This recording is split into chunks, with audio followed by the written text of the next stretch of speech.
Hello, and thank you so much for joining us for the ROH TNA / Impact, whatever their brand is, over there.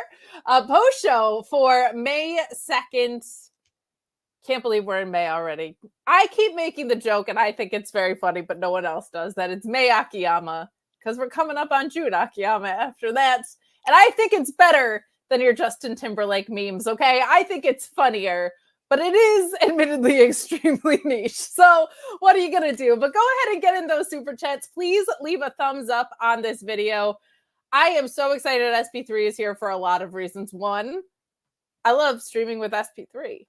Two, going solo is tough. And three, I don't know how I would fill an hour on my own on an episode that was 53 minutes long. I don't know how I would do that without somebody else here. But why just have somebody when you can have SP3 in the house? How are you doing today?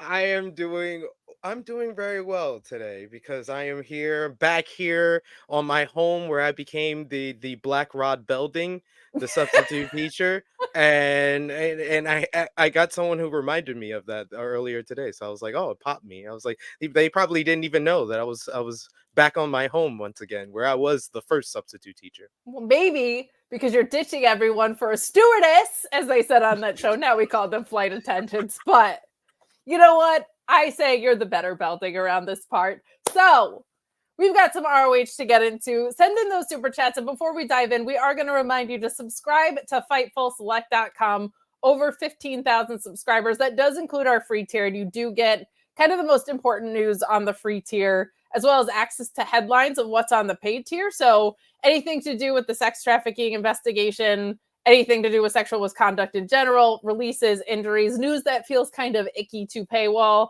no fun. That is on the free tier and available for everyone, because that just is the moral compass that Sean operates by, and I appreciate that about him. But over on the paid tier, you get all the best scoops in the game, not just Sean, but Corey Brennan killing it for our NXT show as well. We appreciate him. So much more contract news coming down the pike. Found out about Drew McIntyre earlier. I mean, I guess The Rock outscooped Sean on that one, but more details behind the paywall on that. So much more to come. This is a huge contract year. You still got Seth and Becky out there. Tons of stuff happening there. People in the chat already asking about Ethan Page, who was removed from the AEW roster page. What a swing and a miss if they lost that guy. We've talked about his value on the show many times. I'm sure Sean will have more updates for that as well. But man, I gotta say, it felt like we had so much consistency on the show and so many great stories building. And then we got to this pay-per-view, and it feels like every time, like, put their foot on the gas, take it off, put their foot on the gas, take it off. This episode, 53 minutes long. Very fun that it was at Daly's place. I liked some of what we got, but it was very little. What we got was very little. I was kind of having a pretty good meal, and then the portion was very, very small today. What were your overall thoughts on Ring of Honor? I like the aesthetics of doing a show at Daly's place, especially in the day with the Oh, so cool, sunshine. right? Yeah, that was really cool with like especially with the first matchup where the sun was kind of like blaring on the ring, but it was just overall I like that part of it. But yeah, it was kind of like a little portion of ROH. It was, you could tell that this was the first couple of matches up until the main event were filmed right before Dynamite, and then the last 2 or 3 was filmed after Dynamite, and that's all they got. And then next week we're gonna get the matches that they filmed at Daly's at Collision. So it's like I already see the foreshadowing of what's gonna go on, and then probably the people that had promos on this show will have matches on that show. Yes, absolutely.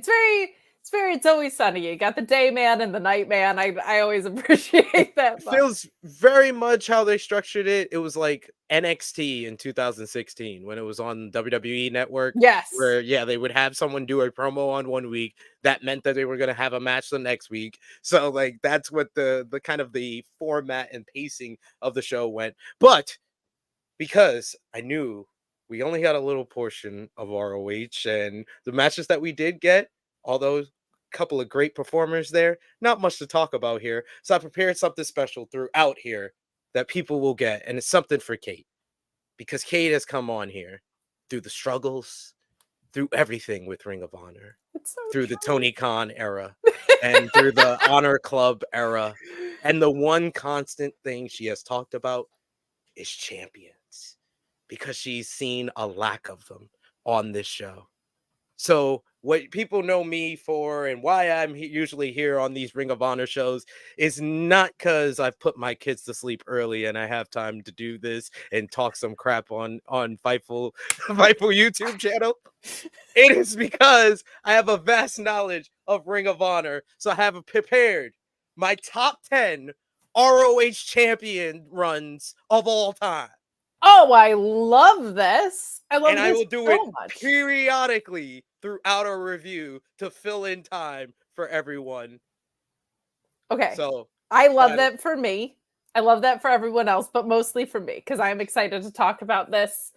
I'm going to tweet at Nigel McGuinness about it if he's not number one, and he's going to tweet back and be so mad at you. It's going to be so great. It's going to be so great. But looking so forward to that, because Lord knows, A, I'm interested, and B, we need to fill up the time. So that'll be good. But I'll tell you what, at least we started hot, because we don't only get that, just like the Outrunners coming out, we get fucking Laser Linda. I censored myself saying the word laser or mother instead of the actual F word. So that's where my head's at today. Great job, Kate. Absolutely killing it. But Laser Linda, an absolute legend. I did not know who she was. This pops me tremendously that she was their trainer. She comes out in the same 80s getup. She's got like the 80s look to her when it was like, no, actually athletic women are beautiful and you don't have to do a bunch of drugs and be extremely skinny like in the 70s and 60s. Like embracing that. Love that. The hair, amazing. We love Laser Linda around here. Sounds like an American Gladiator name. I'm so here for it. So she comes out with the Outrunners. I thought we were going to get maybe Laser Linda and Trish Adora like in some major thing on the outside, but it didn't really feel like we got the heat that I think could have been between. They just did Laser the spot Linda at the beginning. And Trish Adora. Yeah, it was just that spot in the beginning, but I don't know what Laser Linda knows as far as wrestling. I don't know anything if she's an independent talent or what, but this was actually, unfortunately, this might have been my match of the night, and it started so early. But I love this. This is something that we've had a story around as well. I've adored the Outrunners being like, the boot camp, we've been using this move since made up 80s event, whatever, has popped me to no end. I love both of those dudes. They are very much in jobber territory. Like, I would like to see them get some wins and get on a track to feel a little bit more important, but they're extremely good at their job and the role that they're playing. I thought this match was a lot of fun. There are so many things that the Infantry does extremely well, and some of those, I'm like a huge believer of this. You're a fellow techer sicko like me too, so I'm sure you're in the same school of thought that sometimes the best things are traditional things done extremely well. There was an elbow drop in here from Shawn Dean that I was just like, that is like, since Buddy Landell, the best elbow drop I've seen. Like, it was so good. I absolutely adore when people can make fundamental wrestling moves a signature of their own. And it felt like Shawn Dean's elbow drop like kind of fits into that category. I feel like they both have a really nice blend of in-ring ability and charisma and so much style, obviously. So very cool to see them get the win here with the boot camp, because that's the name of the move. But SB3, what did you think about this match? I thought this was a lot of fun. Yeah, this was just a fun opening matchup. These two teams have kind of developed a little rivalry over the last couple of weeks that I've been interested in. So it was nice to have a matchup that had a little build up to it as well. I agree with you. I thought that there was going to be something else with Laser Linda and Trish Adora, but Trish Adora got her up out of here with one clothesline at the beginning. Charlie Bravo is someone that I've been really impressed with, and I really kind of see the comparisons to the Infantry, to the CNC Wrestling Factory of Caprice Coleman and Cedric Alexander. Like, you could see that a mile away, and you could see like Charlie Bravo's like like Cedric Alexander back in like 2012, where he's on the cusp of really getting into his like own as as a singles performer when he gets that run with him. But right now, he's benefiting from being in this tag team. I like Jordynne, and he's been having good work as of late as well. So I like this matchup, and I like the fact that the Infantry got the win to kind of put this away and put this kind of rivalry behind them. Yes, this was very fun. I would love to see them working towards something with your tag champions. Like, I feel like there's a very obvious story that's building with Maria and her baby boys versus your Yeah. tag champions. I don't think they're the people to then dethrone them. So I could see the Infantry beating them. That could be something that's really fun. I'm just excited to see the tag titles around. And we are going to talk about that in a moment. Guys, please leave a thumbs up and get in your super chats. No humper chats tonight, just super chats, please. There are more of you watching now than were at the beginning of the show. So we thank you for popping in, tuning in to see us talk about ROH. We are diving into this very, very quick match. I guess we can't really dive in because it's kind of a shallow end, but we get Nyla Rose and Cameron Bernay, I think was how her name is said. Yes. She looked great. She didn't do a ton here, obviously, but she did get like a quick sucker punch in, but she was here to take a massive beast bomb from Nyla Rose, and Nyla Rose walking out with the win. I was really relieved to see that Nyla Rose and Serpentico were not sharing a locker room because I know there's such animosity. We did see, I think her friend, I think they're pretty good friends, John Cruz, Yeah. kind of like moves like him, but definitely isn't him. So I'm just glad that everything is copacetic in the ROH locker room. I think he knows about his whereabouts. I think that, John Cruz and Sami Zayn, they have like a whole kind of society that they have where they foster lucha libre stars like Serpentico and El Generico. That makes sense. Yeah, That makes sense. I think that's how it works. So it's good that Serpentico wasn't on this show. And Nyla Rose, always entertaining. Always love seeing Nyla Rose. I want them to really do more with Nyla Rose on Ring of Honor because I think that she's someone that always makes the most of her minutes on television, whether it be on ROH, whether it be on AEW. So this was a squash win. Is Cameron Bernay the artist formerly known as Mari Miller? Yes, I think so. Okay, now I'm remembering. I think you're right. I'm like, either they really look familiar, yes, or that is her. She looked extremely familiar, and now that I was like, where do I know her from? Because I thought I was like, was she just on Dark a bunch and stuff? Very, very, yes, well played. Yes. I will fact check that later to make sure, but I was like, she looked so familiar. I had the same thing, but she also wasn't in the ring super long, so I wasn't sure. But very cool. I am glad that she's sticking around wrestling and getting some reps here. That's awesome. Yes. That makes so much sense now. Nyla Rose. How we bring you in. Nyla Rose, a great AEW champion, AEW Women's World Champion, first ever, transgender AEW Women's World Champion. Yeah. So I got to give you my number 10. My number 10 of my top 10 ROH championship runs. Number 10 is Jay Lethal's first world championship run back in 2015 when he defeated Jay Briscoe when he was television champion. I just love the build up to that when they were champions, building up to that double championship matchup. I think it was that Best in the World that year. And then the Jay Lethal title run is one of like the last couple of ROH title runs that I remember like going to shows actively. Like I remember going to Philly to watch him versus AJ Styles at ROH Final Battle 2015. So yeah, Jay Lethal was a great ROH world champion, but I think his first run is better than his second run, so he's number 10. Touche. I think that is fair, and I think at a 10 spot, that's a very solid pick. I will take that. And in your championship draft at number 10, I like that. I like that coming from you. Also of note with that match, it did sound like Ian Riccaboni had said, maybe she's looking for Billy with her title. Maybe she's looking for a rematch with Athena. So to your point of utilizing her better, maybe she is still kicking around that picture. I would love to see that because I think her matches with Nyla were fantastic. Yeah. With Athena. Yeah, that tables match was incredible. So one of my favorite Nyla Rose matches under the AEW umbrella, period. So yeah. Fingers crossed that she's being kept strong here. But we move along to Daddy Magic and Cool Hand and what honestly was kind of a confusing promo to me. I love both these guys. A lot of energy. Cool Hand and just kind of reiterating that now he has something huge to fight for. But they don't really say that they're going after the titles or really call out the Undisputed Kingdom in this. This kind of got a little messy. Like it just didn't feel like a lot of clarity emerged at all to me. Cool to see them back together if they're going to go back to doing tag work. We haven't seen them team in a very long time. But also goes to this bigger problem of, cool, are they coming to work in ROH?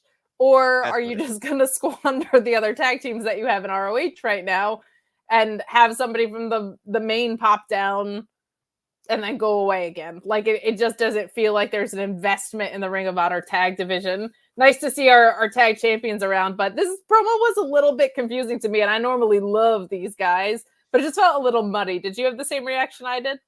To me, it was more of like, this was not a promo to set up like next week matches. This was a promo to set up the Canada tapings, the Canada tour, Sure. because they're going to be around, so then they can be on ROH then.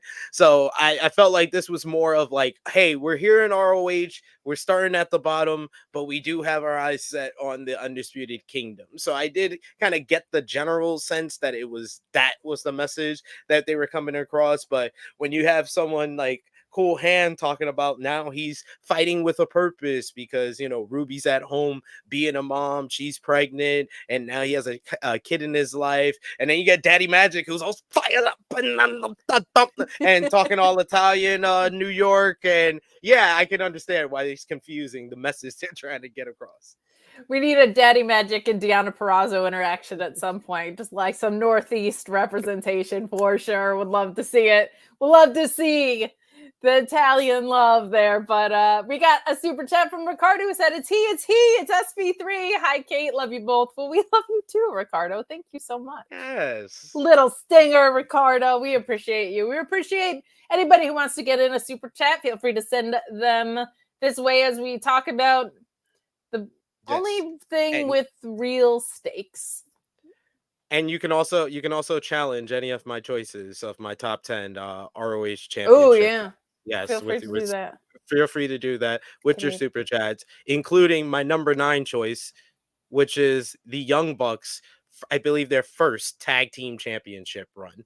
Because I was a huge fan of the Young Bucks when they first came into Ring of Honor during the HD Net days. Sure. When I was like, oh, this is like the new generation Rockers or new generation Hardy Boys. But then when they came back after like the PWG and going to New Japan Pro Wrestling and after their TNA run, like in like 2012, 2013, I was just huge into Young Bucks. Whenever they were at Hammerstein Ballroom, they stole the show. So when they won the tag team championships, I was very much into it. I remember all the ladder matches with like Addiction and Motor City Machine Gun. So yeah, that is, I had to put the Young Bucks somewhere on my list. So number 9 seemed like a good place. I love that. And I remember in the landscape of talking about the ups and downs, it might have been Will Washington who said this, and I thought it was really well phrased, was in that era where you had like Punk and Cabana and Steen and Generico and Danielson, and like ROH was so hot, and it was kind of on a downswing. And then when the Elite came in and the Young Bucks came in, the product got really hot again, but it was because of them. And so when they left, we kind of had this downswing. It wasn't like the brand was hot, it was that they were hot, which is kind of a bummer to ROH when you look at the full product, but it says so much about how much those guys have meant to the modern landscape of tag wrestling. Like, yeah, truly, the fact that like so much of this company hinged on them isn't good from the brand perspective, but says a lot about how much value they were bringing to the table at that time. Yeah, really, their rivalry with like Red Dragon really brought back like tag team wrestling to Ring of Honor, and tag team wrestling like overall got like a boost at that time, because that was like 2013, 2014 when you had like the Shield and Rhodes and WWE going at it and stuff like that. TNA had their tag team division with like Beer Money, and then the Guns were over there for a while. So yeah, like it revived a lot of stuff, but especially in Ring of Honor. Yeah, and stylistically, I feel like push things so forward because Red Dragon is such a different style, obviously, than them, and it was cool to see that showcased on a stage like that. Like it really felt like they were carving out their own alley. Could certainly make the case for SAT. You could certainly make the case for Motor City Machine Guns, who they've had some incredible matches with. I'm thinking we're going to see some more of those incredible matches sooner than later. I'm hoping with Motor City Machine Guns. Fingers crossed that we get to review that. My big prediction, if you want a prediction during this show, I think we get FTR and the Machine Guns versus the Elite in Anarchy in the Arena, a double or nothing. Ooh, I love that. I love that. Now, I did hear Alex Pulowski and John Alba on the show yesterday, and I loved this idea because this feels like an angle that can burn for so long. Alex Pulowski said you should do maybe Blood and Guts. I think he said Blood and Guts, or just the idea of you could anchor All Out with that, because they run into this problem of All In is like the blow off, almost like their Mania. You have all these storylines building and wrapping up, and then All Out last year had this really special feel, I felt like, to it. But like you could center that entire show around that one angle, and I thought that was a really, really good call. So we'll see what that builds to, because that feels like one that could be hanging over their heads for a long time, or maybe it is as soon as Double or Nothing. So looking forward to what's to come there. But I do think the Motor City Machine Guns end up on the right side of things. So we will see. But we move along to our Proven Ground match. And SP3, I am so sick of coming on the show every week and saying, when the hell is somebody going to prove their ground? I love this stipulation. It is one of my favorite stipulations of wrestling. I think it is so unique to have a time limit thing that earns your way into a title shot. I think it's awesome. And then nobody's done it. Nobody did it to Athena. Nobody's done it in the tag division. Nobody did it to Claudio. Nobody has proven their ground. No ground is being proven. It's all just laying there flat. And we get that again tonight. And we knew that was going to be the case because, no offense to Leonis and Maximus, who were great. It's probably not going to be an indie team that we haven't really seen before that gets to do that first, right? It'll probably be someone who's on the cusp of signing or someone who is established that actually does prove their ground. But this stipulation is useless if nobody ever does it. But the match was fun enough. You get Bennett and Taven winning with this like high-flying double team thing. Mike Bennett in particular is great at getting crowd reactions.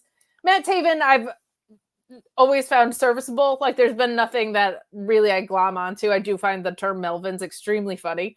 But other than that, like he's kind of just a solid worker to me. But Mike Bennett, just at certain points in this, you saw with the pacing, him kind of slow things down and be like, I got to keep this crowd in it. This is weird. We're outside. It's daylight. Like, how do I keep these guys alive? You just saw him slowing down and doing so many things right to get crowd reactions.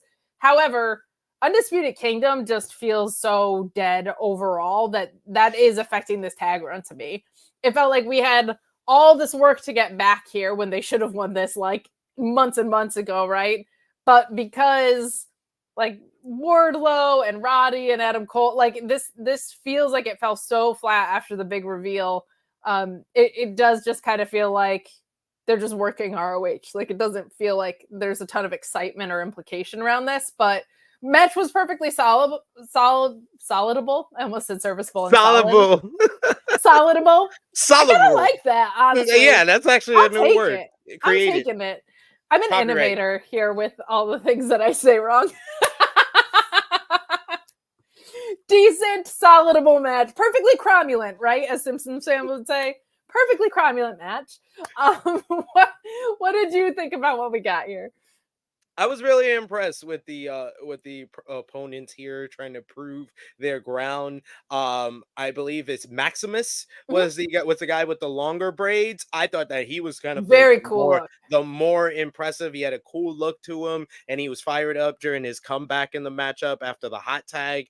And I agree with you. Like Mike Bennett was kind of like the glue to this whole matchup and really got it to end at the peak that it did. I always like Matt Taven. I think that he has a kind of untapped charisma to him and just knows how to be a heel and get heat. So I think that they make a good tag team, but you're 100% right. And it's not even like all the faults and the fact that the devil storyline did not work. It's not all of that, like, because the payoff and the reveal at World's End, we all agreed was good. It was good. It was like, oh, that was what we kind of expected, but it was good with how it was executed.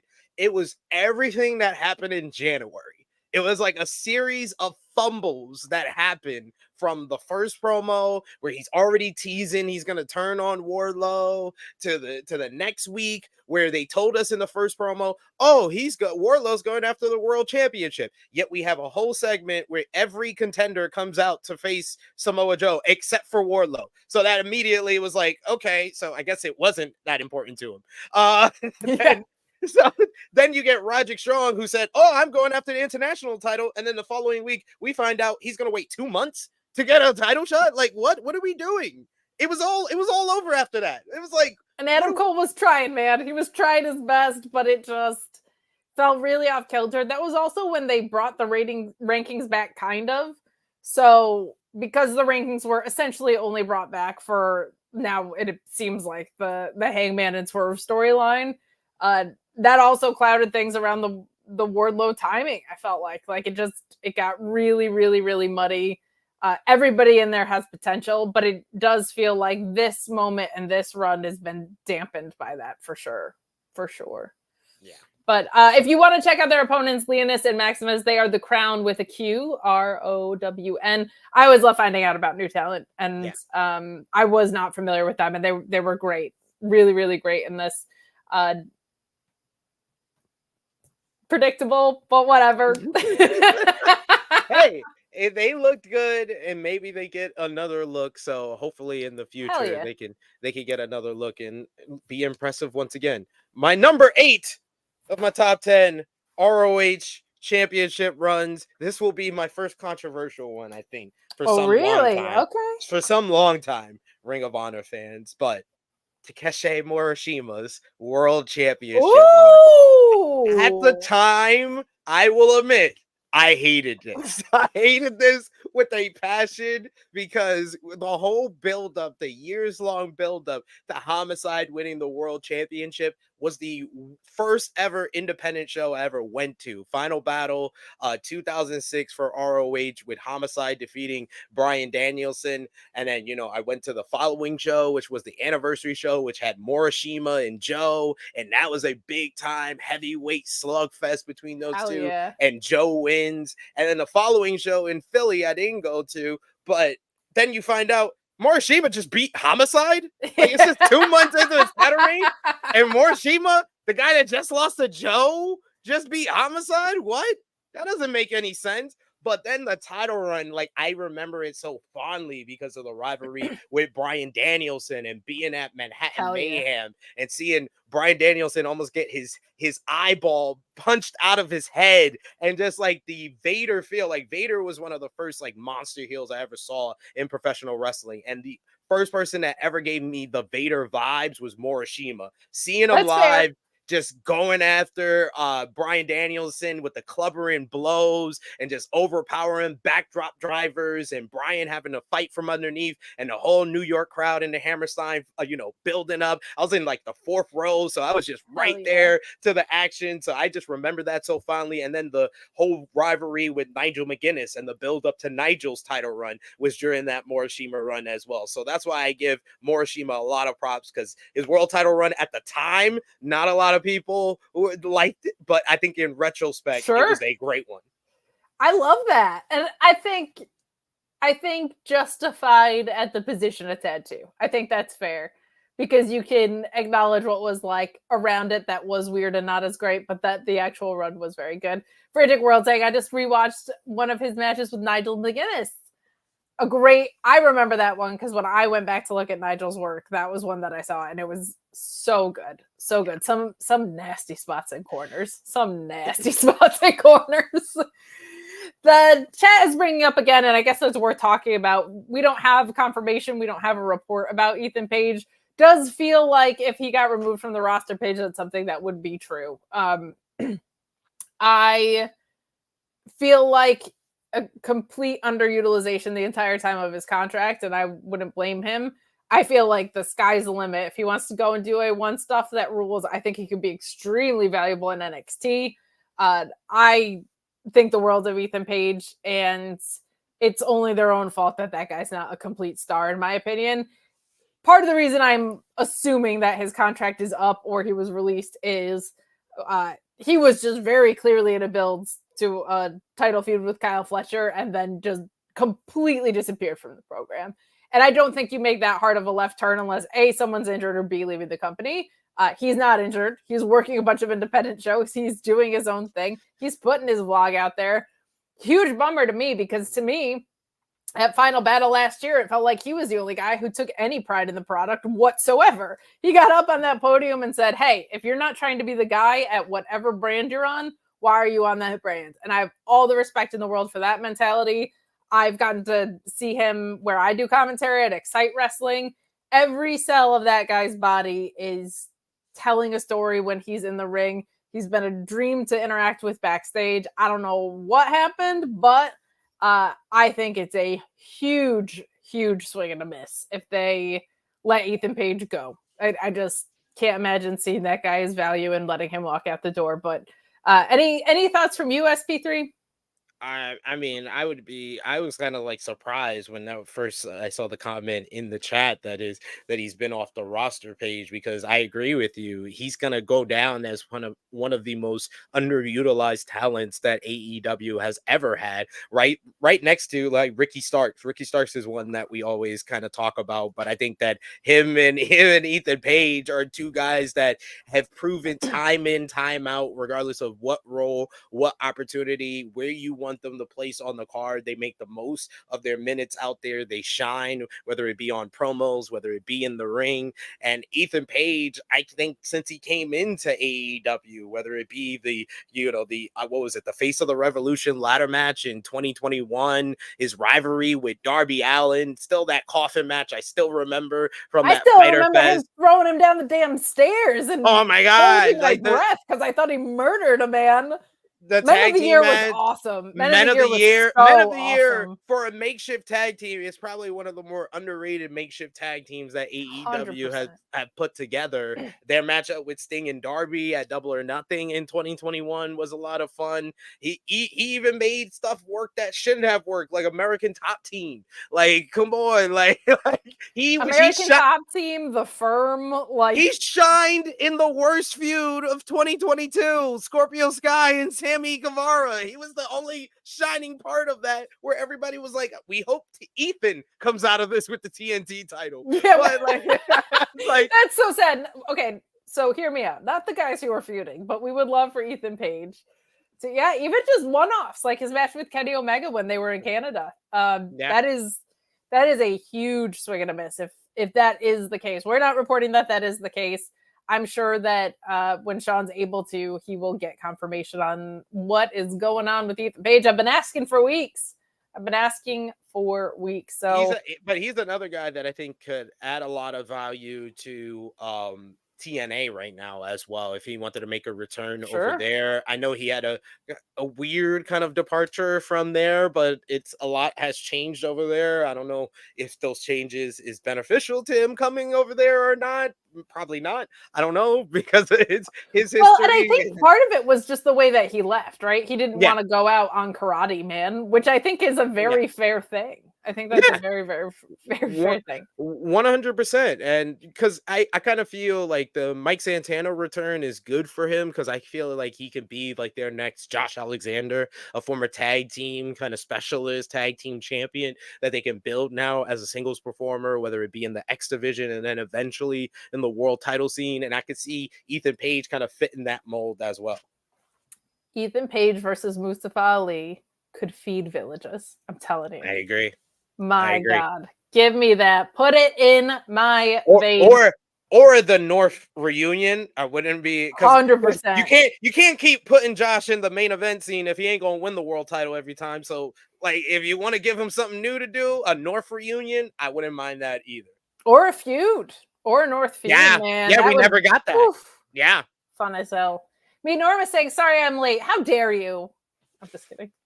There was a major recall at Cargill Meat Solutions. True story. My phone has been blowing up all night. Ethan Page has the ability to go on a Cardona run, especially while Matt Cardona's out.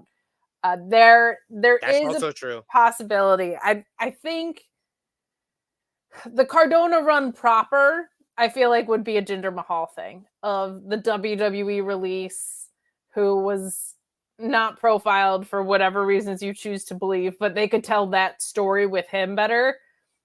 Ethan genuinely seems very invested in A1. Like, handwriting's been on the wall for this in some way because he's been pushing that. He's been proud of it. He's been working independence in Canada and upstate.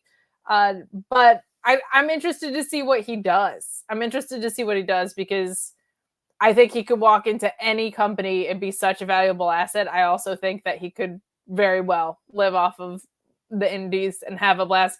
I also think maybe we'll see him get re-signed. Like, who knows? Maybe they're negotiating right now. Maybe, I have no idea. But we will see about Ethan Page. That's a bummer if he's not there, but if he does come back, do something with the guy. He should have been TV champion. I think that we can all agree with that right now, or should have at least got the matchup with Kyle Fletcher. Speaking of which, number 7 on my top 10 ROH world title or ROH championship runs is the greatest TV title run of all time, in my opinion. Yes, the only person who's on this list twice, and yes, he has to be black, is Jay Lethal. Jay Lethal TV title run, because like he elevated that title to the world championship. I talked about it before, how he built up to his first world title run was that he was the TV champion for over 500 days. And I remember when he ran it, it was like his second run with the TV title. And it started with him turning heel and joining up with Truth Martini. And that whole combination just made for just so much chemistry with one another. And it brought Lethal from a consummate kind of mid-card champion to the main event scene, slowly but surely, title defense after title defense, feud after feud, whether it be with Tommaso Ciampa, whether it be title matches with Matt Taven. He just kept delivering on that mid-card, and that it got elevated to the main event scene, and then his feud with Jay Briscoe, paying that off with his first world title run. That TV title run is what made the TV title in Ring of Honor. I think that's an extremely fair take. Interesting, he's the one that's on there twice, and I'll tell you who I thought would be on there twice when we get to it. But I'm gonna see who I think inevitably will be on your list falls into play here. But we move on to this really nice JD Drake promo. I think this is probably my favorite thing on the show. He talks about that the workhorsemen aren't really a thing right now due to circumstances, which I loved because there was Anthony Henry getting released and coming back, and there was Anthony Henry now out with his jaw injury, I believe it is, and having to have surgery, and he should be back in early May, which rules because I love both of those guys. But he tells this really fun story about his frustrations and that they're showing up in the ring. They're even showing up in his bowling game, SP3. That is brutal. But he tells this really sweet story about that he went to get changed the other day, and he got back 3 singles and a $2 bill. And he has a sentimental attachment to a $2 bill because his grandfather, who recently passed away, gave him a $2 bill and gave all the grandkids a $2 bill and said that it was representative of having 2 choices when things get hard. And you can either suck it up or you can be a coward and freeze out, basically. And he says his time to go ahead as the blue-collar badass, the workhorse man. I love this. I like seeing this side of JD Drake. Very nice to see kind of the vulnerability to somebody of his stature and character, and also to see the sincerity with which this promo unfolded. I thought this was really nice, and I'm glad that they're utilizing him because I think the world of JD Drake. And I hate when they're like, your tag team partner's gone, so you have no value. Like, no, this guy can give you great reps. We will see that match next week, as you pointed out. It feels like everything that got set up in promos this week goes live next week, but I loved this from him. It felt like such a different side. I agree with you. This was the best thing on the show because it goes back to what we always say about wrestling. When you use something real and believable, everything you say is believable to me. So him talking about his grandfather passing away and that whole emotional side to it, the beginning part, he legitimately had me laughing. I was like, "Wait, what?" It's like it's make Yeah. me mess up in my bowling. I was like, I thought he was about to cut the he took my job. He took my job. I was like, what is going on? But then he made it emotional with talking about his grandfather. So whenever you can get me to laugh and then at the same time in a promo, yay, you got me on two different levels. This was really good stuff, and it added some story, some character work to JD Drake. For the last couple of weeks, on his own without Anthony Hendry, and even with Anthony Hendry at the Workhorsemen, they just seem like guys who just go out there to have matches. They don't have characters. They're just the Workhorsemen. They have good matches. That's kind of their character, but this gave him some kind of depth as a character that you can get behind.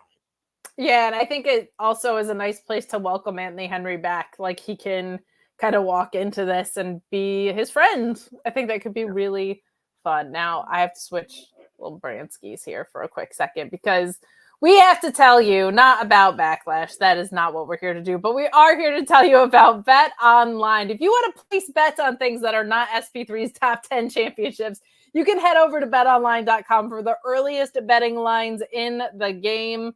Sean Ross Sapp is going to tell you all about it.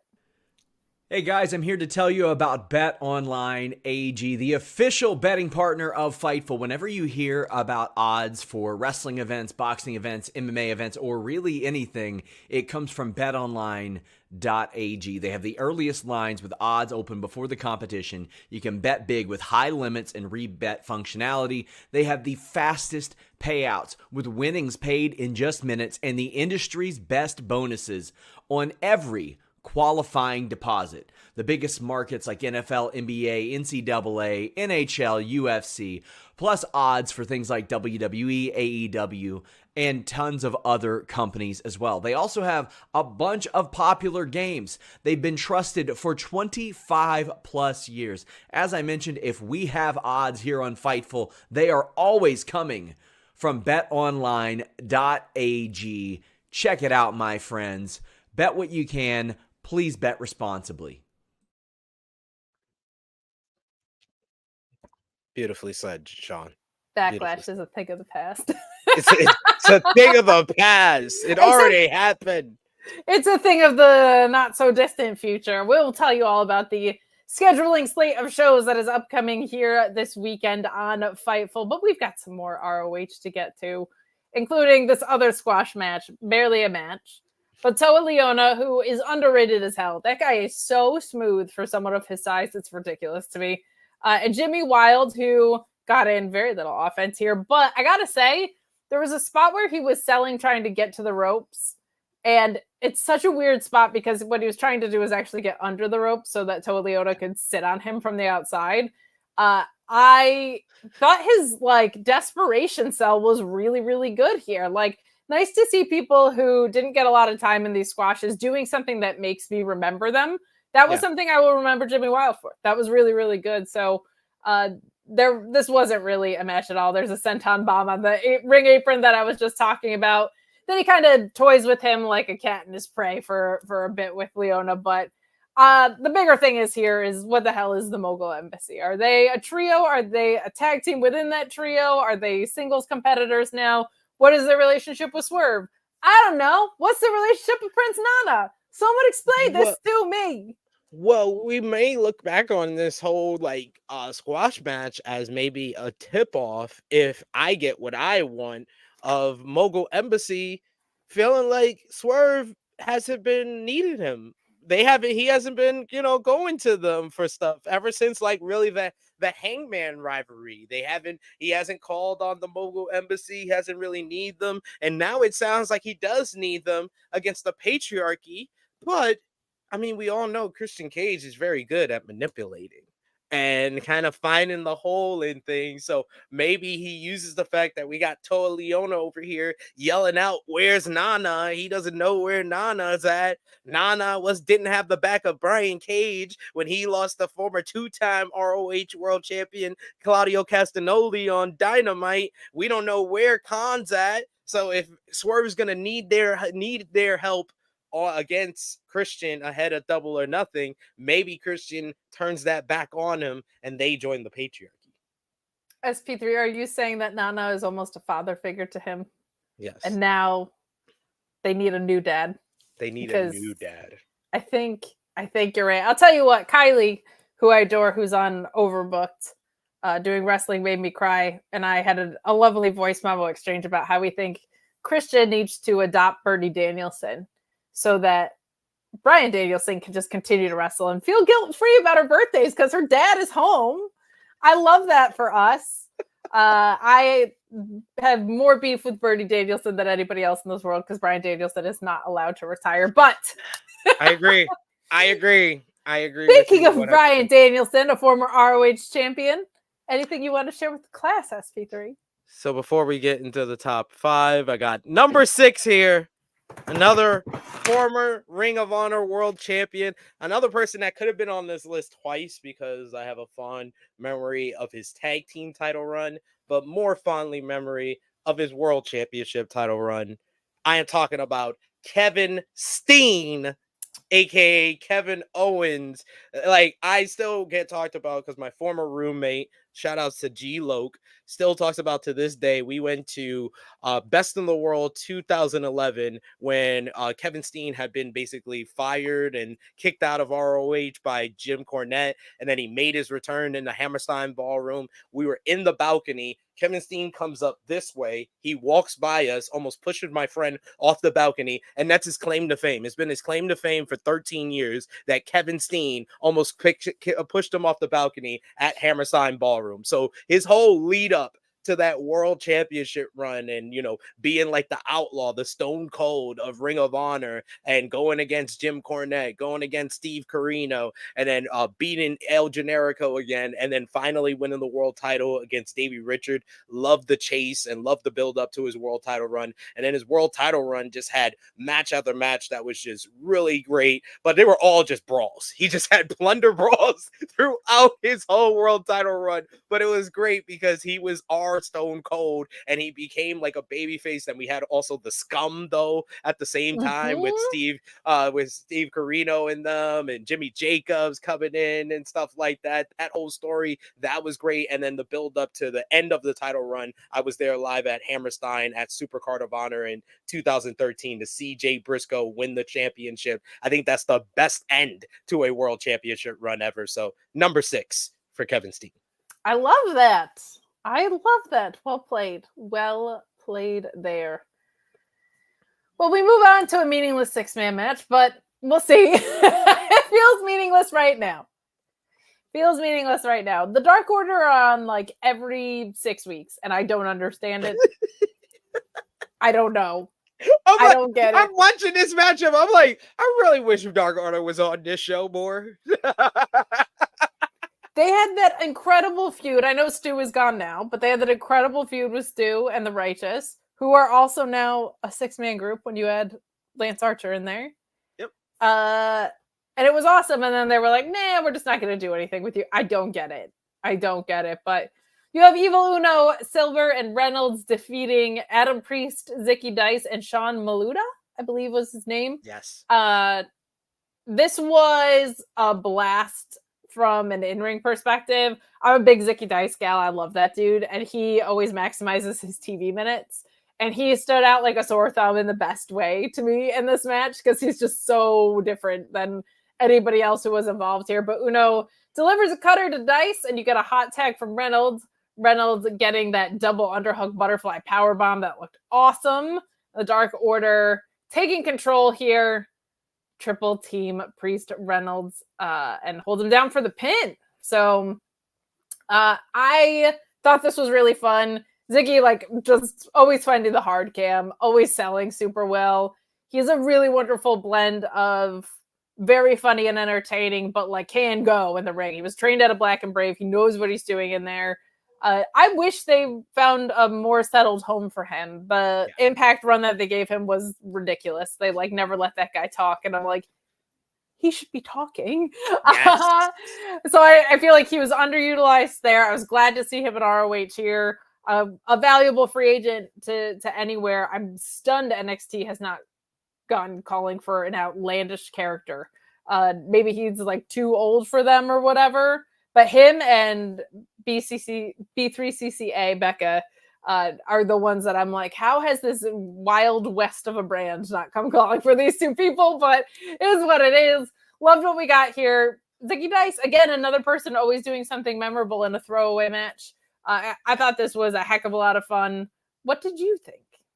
I thought the Dark Order looked really good here. It looked like they had a bunch of like energy to their performance because being in front of that Daily's Place crowd, it's a place that's very sentimental to the Dark Order. That's how they kind of got their roles in AEW from that run during the pandemic at Daily's Place. So you could tell they had a little pep in their step during this one, especially Alex Reynolds for that hot tag. He looked really good. And then the finish with John Silver busting out the Canadian Destroyer into the little catapult finish. That was great stuff to end off the matchup. So I thought that the Dark Order looked really good. I agree with you. I think Zicky Dice is always a guy in these enhancement matches that finds a way to stand out and you remember him. Sean Maluta is someone I remember from various spots he's done in like WWE and across like the independent scene. So it was nice seeing him. So yeah, I enjoyed this.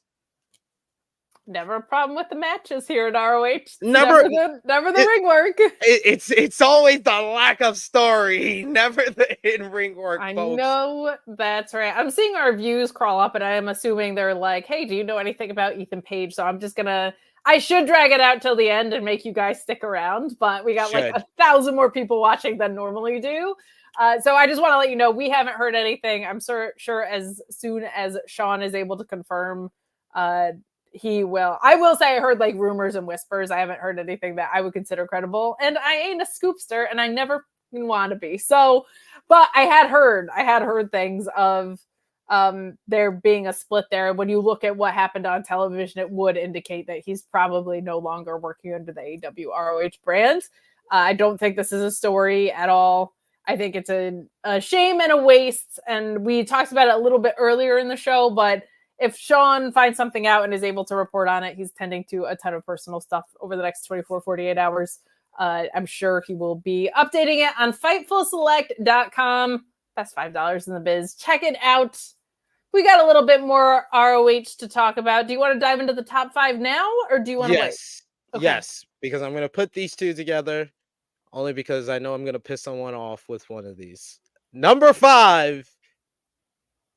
It's Nigel McGuinness World Championship run. Did you start the top 5 at number 1? Because I took his World Championship run. Oh, I really wanted to put him twice. I will say I wanted to put him twice on this list for his pure championship run. Hell yeah. I have more of a sentimental kind of connection to his world title run because that was like when I first started actively going to ROH shows. Sure. Like I told you, I went to the saw Homicide win the world title. I was shocked when Morishima won, but the build up to Nigel winning the world title, that's what everybody was leading up to with Morishima. Despite a lot of us in New York always wanting Bryan Danielson to win the world title, even when Nigel became champion, we knew that Nigel was the next guy up to win the world championship. But then he has this great classic matchup with Austin Aries where he gets the suicide dive. He gets his head into the guardrail. I was there live for that at Rising Above in 2007. And then I was also there live for the indie version of Roman Reigns after WrestleMania 33 when Nigel couldn't wrestle the next night at Final Battle and he gets booed out the building. I remember that so vividly as a fan. So I have more of a connection to his world title run. I know his pure championship run that put that on the map, but like his pure championship run was almost too good that it killed the title. So I feel like his world title run, I think, is more memorable and worthy of being at number 5. But around the same time, there was a better title run, in my opinion, and that's the Briscoes tag team title run in 2007. Like, that is the peak of tag team wrestling, in my opinion. Briscoes versus Motor City Machine Guns in Chicago. The Briscoes and Steen and Generico. They took two guys that were virtual unknowns. They had a great matchup with them. Then they just started running angles with them, with the whole Steen being kind of like aggressive and using like nefarious ways against the Briscoes, while El Generico just uses fighting spirit, but yet they're still coming at the Briscoes and being the heels in this situation. But Briscoes were like the fighting kind of everyday baby faces that we root behind, and they slowly but surely made the tag titles into the main event of Ring of Honor through that rivalry. But they had classic matches with like Shingo Takagi and Norita Doi, and like, yo, they just tore it up that whole entire 2007 year. So number 4, Briscoes tag team title run. There are 3 spots left, and one of them is going to determine whether or not SP3 digs clams, is what we're about to find out. We're going to find out if SP3 is on the side of the clams by ranking Nigel McGuinness, who was ranked several spots above Bryan Danielson in PWI. Mm-hmm. We're going to find out. Mm-hmm. We're going to find out. I can't believe I invited a potential clam digger on here, but we're going to find out. We're going to find out. Until then, we got this Iron Savages and Jack Jameson promo. I am intrigued and slightly confused by this. They say that they are done being goofy and silly. It's not getting them anywhere, which that I agree with. I am someone who was a fan of Bear Country and the first Iron Savages rendition that we got. I've liked the Savage Sauce. I thought it was fun. But I feel like they are built to be machines of wrestling that are going to destroy you and tear you into tiny baby bits. That's just the way it feels. But then they say they're sipping sauce, living hoss, and that everyone's going to Titty City. So they say they're not being silly, but then they're doing the silly tagline. I was like, I'm so confused. What is the message you're trying to get across? What are we doing with that? I was like, Jameson, you had a good heel promo. You turned this whole character around. I was like, this is a good heel promo to make a heel turn. But then y'all ruined it with taking the Titty City. I was like, I'm like, what are we doing here? Because that feels extremely goofy. Titty City is by nature inherently something that is funny to say because it has the word titty in it. Ergo, if you are like 10 years old and up, it is funny. Like, there's no way around that. Titty. So, yeah. I've been in these guys' camp for a long time. Like, I think they do some really excellent work, and I want to see them pushed in accordance to what their A, ceiling is, and B, in a character that feels authentic to them. It felt like they were doing this very silly thing to try and be more entertaining and to get more over, and then they didn't have a push that matched that, though I thought they were very good at it. I want them to settle into something that's a little bit more authentic. I think it would do them well, and I think they can add something very special to ROH. Now, this is a persistent complaint I have across both brands. Are you a trio? Are you a tag team? Pick a division and wrestle at it. I am tired of this with Top Flight. I am tired of this with the Iron Savages. Like, it's not fair to them because you can't make headway when you're doing it. Mobile Embassy, another example. They're doing singles, tag, and trios matches. Knock it off, pick a division, let them wrestle in it, let them get wins and losses, have the wins move them forward toward a title shot, have the losses mean something for another story. It is like the most fundamental shit in the world. Drives me crazy. I should know when somebody's music hits what type of match they're wrestling. It's extremely simple. It's not fair to the talent when you don't do that. I liked this promo, except it got confusing at the end. I want to see them go more serious. Your thoughts? I enjoyed the promo for the most part until like the last 2 seconds where he said the Titty City. So I think that I are you a Titty City hater? No, I'm not a Titty City SP3 hater. hates titties. No, definitely. Ask my missus. I love going to Titty City, but I don't think that was the message that you wanted to get across in the old promo. But each his own. That is fair. That's fair. I feel the same way, but I wanted somebody to clip me saying that you didn't like titties, if we're being honest. Like, I just think that's funny. I think that's just good work by me. Well done. Well played. Thank you. We're going to move into this next match. Then we're going to let you tell us if you're a clam digger or not. But we get Aaron Solo and John Cruz, who is not Serpentico. No. But we get Cruz walking away in control of this and jumping to the top rope for a nice splash here. And Aaron Solo capitalizing and pinning, because we get a little bit of a little trouble in Solo. A little trouble in Solo. But yeah, I think that's well put. But John Cruz is really good at helping developing talent look really great in the ring. Like, it is just a huge strength of his. Unlike Serpentico, who, please, not even close to this guy as far as I'm concerned. But this match was exactly what it was meant to be. I like that we're seeing the pieces of the Nightmare Factory get moved forward a little bit. Like, we're seeing Anthony Ogogo and STP. We're seeing people who should be developing getting reps on this brand. It feels like that's what it should have been this whole time. Your thoughts on this match? I thought the match was fine for what it was. It was just about getting Aaron Solo a win so he can continue to try to impress Johnny TV and Taya. It feels like the developmental version of Big Bill trying to get Chris Jericho's attention. Well played. I should have probably mentioned the story that this was in service to. Yes.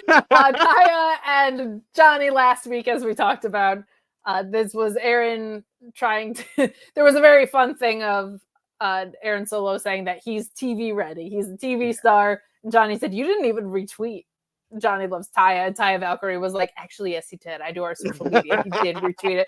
She's unbelievable. They're all so great. So I liked this. There's at least a reason to this match from a storyline perspective that makes sense. Yeah. Aaron Solo working with or under the wing of John Morrison could be a very good thing for him, like legitimately from a developmental side, I think. So I'm intrigued to see where and how that goes. So we will, as that continues. I agree with you. And yes, it is time to get to 3 and 2 on my list.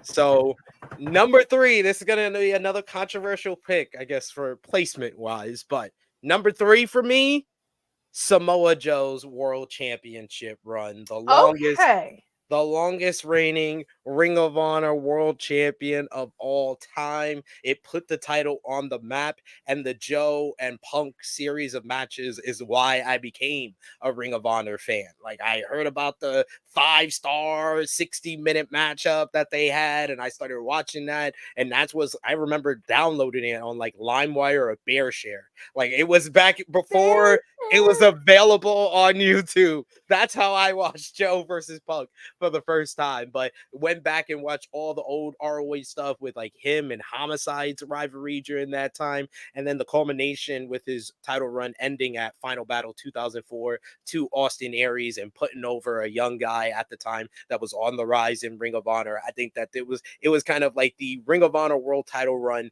that every other one is kind of based on. It's Samoa Joe's longest reigning. It's the modern era. It's the modern day Bruno Sammartino for the independent scene, was Samoa Joe's World Championship run, especially at that time in the early 2000s. And it is absolutely wild when you look at Samoa Joe's career, because I think people regard him very highly. But when you look at how many times a company has said you're the guy for a really long time, how much that guy has delivered. Yeah. Under every brand he's worked, ROH, Impact, NXT, ROH again. And AEW, he was transitional, but like, what value in his transitional title reign?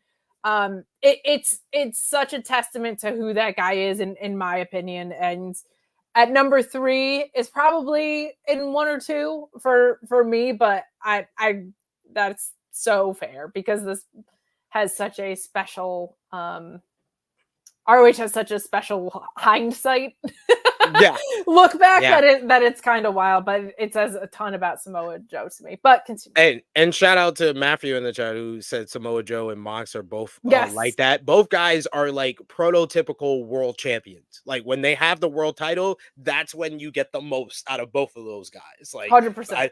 Moxley coming out with the IWGP World Championship, I said the same thing. I was like, oh, he's just made to be a world champion. It just happens. He just looks better as a world And champion. then he was like, I'm going to face all the great young talent in New Japan, like Will Hobbs. Or like Ren Narita.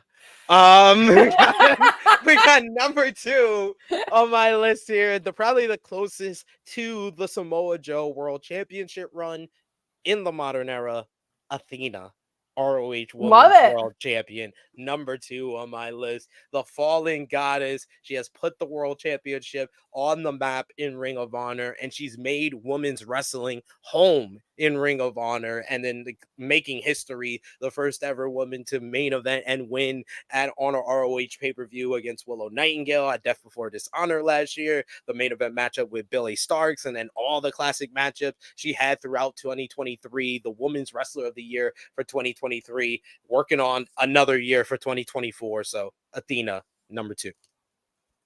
I love that. I love that. It's been very cool, and I've said this a few times, but hearing Ian Riccaboni mention her in the same breath as Bryan Danielson, Nigel McGuinness, Samoa Joe has been something that meant so much to me, because this has never been a women's wrestling brand, and she made it one, like all on her matches and all on her back, main eventing multiple pay-per-views.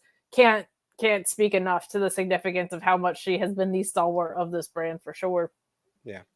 But that's actually a nice segue into our next match, because I think this person might be coming for Athena at some point. We get Queen Aminata defeating Robyn Renegade in what was a fun main event. I don't know why your Proving Ground match isn't your main event, but I don't edit the show. I just work here, man. So just very confusing, the layout. Like that was the popcorn match, wasn't it? Yeah. Yeah. What are we doing?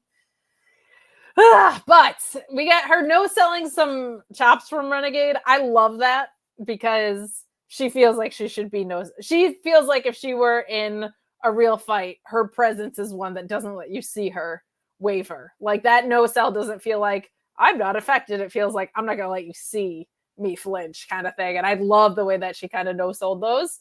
But we get her launching Renegade across the ring with a huge German suplex. Aminata charging her in the corner a couple of times and looking into the camera. We're assuming at Athena and Starks. And she just stares them down as she's getting that 1, 2, 3 on Robyn Renegade. The Renegades just kind of work separate, and they do twin magic when it's convenient, even though they don't look alike. I don't know. Hey, they stopped doing it. Fair enough to them. They stopped doing I loved that they did that. I thought it was so funny, because I loved how Ian and Caprice would be like, man, can't tell those girls apart. They look nothing alike. I love that. But it is kind of weird that they just like work separate sometimes. I think it would be really cool if they aren't going to do tag titles, if there was a stable that included them in it. I feel like we've seen so much growth in women's wrestling under the AEW and ROH umbrella. Stables are almost a next logical step so that you can continue to build that talent and maximize the amount of TV time you're given. ROH, completely different. There is no cap on what you can do there, right? But I would love to see some stables, and let's put both of the Renegades on the same side of one, because this is weird. But give us Renegades with Mercedes. They already are connected, so why not? They are, though I am now sold on the booking of Mercedes steals Chris and Stokely. I've been on that too. Yeah, hell yeah. Of like, you took my title you tried to take my career from me. I'm taking your friends. I'm taking your title. I'm just being super heel with them in the background. But what did you think of our main event here?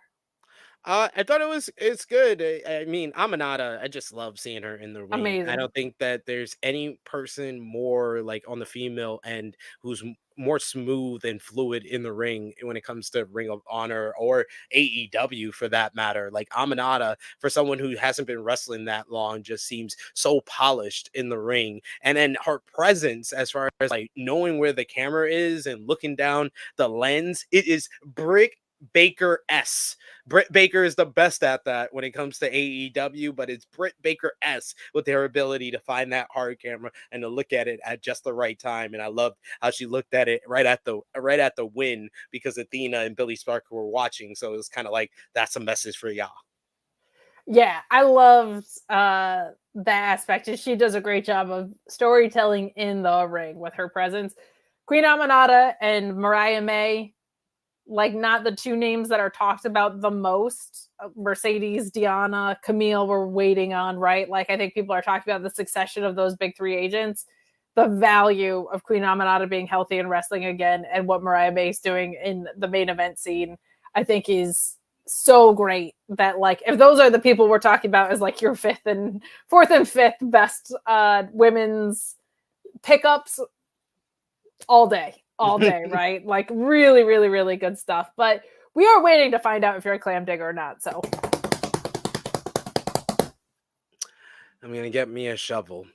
I'm gonna get me a hard hat, and I'm gonna dig me some clams. No, because Bryan Danielson World Championship run is the greatest Ring of Honor championship run of all time. Winning the title at a time where the title was just kind of bouncing around. Like, Austin Aries had a nice little like 5-6 month run. Then you had the summer of Punk with Punk winning the title. And then it's James Gibson that gets the title back for Ring of Honor. But then Bryan Danielson winning it, who has always been like the best technical wrestler in Ring of Honor for all those years building up to it. I thought that it was a great build up to it. The journey there was great. And then the title run is what made me like really love Ring of Honor. Like, I found Ring of Honor through Joe and Punk, but I became a Ring of Honor mark through the Bryan Danielson World Championship run, whether it be Roderick Strong at Supercard of Honor, whether it be Kenta at Glory by Honor, still one of the greatest ROH championship matches of all time,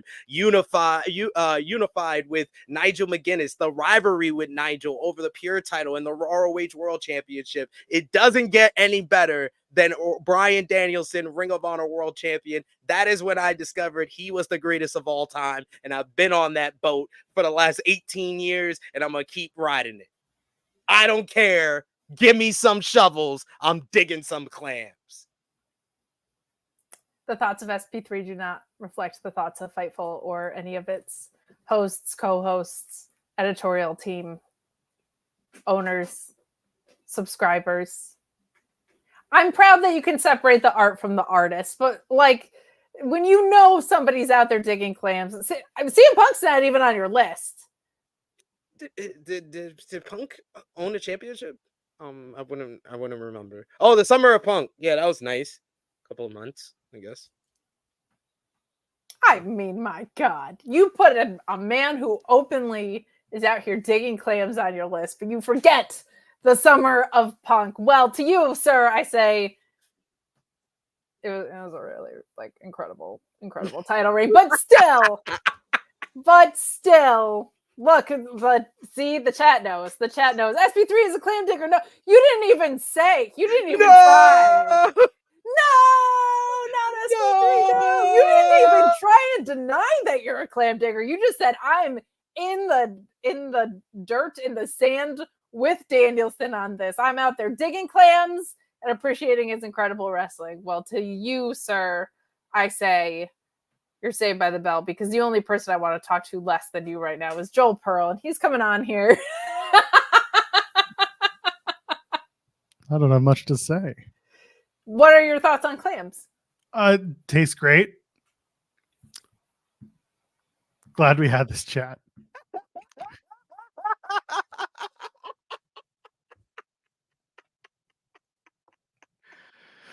Hi, SB3. How you doing, Joe? Great to see you. Good to see you. Next up is the friend? TNA post show. Well, I wouldn't go that far. I mean, it's more just like it's currently just me talking about tonight's show and being like, yeah, Under Siege is tomorrow, and it's happening. TNA is just like, we have a special every day that ends in Y. I feel like I've had this conversation 100 billion times, and that's not an exaggeration. every time they do a pay-per-view, like a pay-per-view, 2 weeks later is a special. 100 Yep. billion times is not an exaggeration. It's not an exaggeration in this case. And we keep doing this. And I keep saying, both publicly and privately, TNA, please stop this. And it's like, oh, it's our taping schedule. It's like, oh, figure your taping schedule out, because doing this whole like 2 weeks of nonsense the night after a pay-per-view just to get to the next tapings. So you don't need to do this. This show Well, is not you don't necessary. need to dig clams either, but here both of you are. So Yeah, but that means one's tasty, the other one's TNA. He's got a point. taste and It's TNA. That's I don't right. know. I was like clams, mollusks. There's got to be some word that fits in the TNA banner, but I couldn't think of it.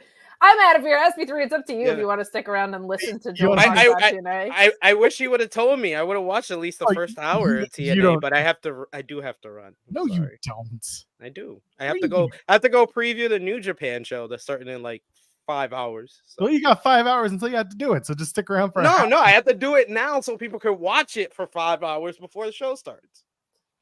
Joel, nobody wants to talk about TNA right now. No, really, I get it. SB3 has to go dig some clams. He can't stick around. I'm coming back next time and we're giving the top 10 TNA championship run. You're invited back after you just admitted that you did. And now it's just me. I'm sorry, friends. All right, you know what? Let's do the audio. It really is just me. No one's popping it back on. So you know what? It is just me. It's Cress's birthday. We're giving her the night off because she deserves it. So it's gonna be me, just like it's gonna be May. So let's go in a 1 and a 2. Hello, friends. We're back again. It's Fightful.com. I am at Troll Pearl, and it's time for your TNA Impact post show, May the 2nd, 2024.